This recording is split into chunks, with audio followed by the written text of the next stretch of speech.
നീ എന്തുട്ടാണ് ആലോചിക്കണ? കൊറേ നേരമായില്ല. ഏയ് ഞാൻ ജീവിതത്തെ പറ്റി ആലോചിച്ചടേ. വല്ലാത്തൊരവസ്ഥയാണ് ജീവിതം എന്ന് പറയുന്നത്. അതിന് നിനക്കെന്തുട്ടാണ് പ്രശ്നം? നീ അടിപൊളിയായിട്ടല്ലേ ജീവിക്കണേ. മോളെ കെട്ടിക്കണം. അതിന് രണ്ടിലല്ലാണ് നിന്റെ മോള് പഠിക്കണേ. വലുതാവുമ്പോ ഞാൻ തന്നെ കെട്ടിക്കണ്ടേ. വീട് പണിയണം. നീ അപ്പൊ ഇപ്പൊ താമസിക്കുന്ന വീടാ? അത് പഴയ വീടല്ലടാ, പുതിയത് പണിയണ്ടാ. അതിന്റെ ബാധ്യത, കുടുംബശ്രീന്ന് വൈഫ് എടുത്ത ലോണിന്റെ അടവ്, ബൈക്കിന്റെ CC, വല്ലാത്തൊരവസ്ഥയാണ് അളിയ ജീവിതം. ഒരു എത്തും പിടി കിട്ടുക അളിയ. ആ തരാനുള്ള അമ്പൂരുണ്ടാവും, ഭയങ്കര ടൈറ്റാ. അതുകൊണ്ടാ. വെറുതെ അല്ല അളിയാൻ ഡയലോഗ് അടിച്ചതല്ലേ.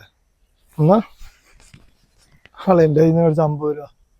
ഇതുകൊണ്ട് മോളെയും കെട്ടിക്ക്, ബാക്കിയുള്ളതാണ് വീടിന്റെ വാർപ്പ് നടത്തുക. താങ്ക്സ് അളിയ.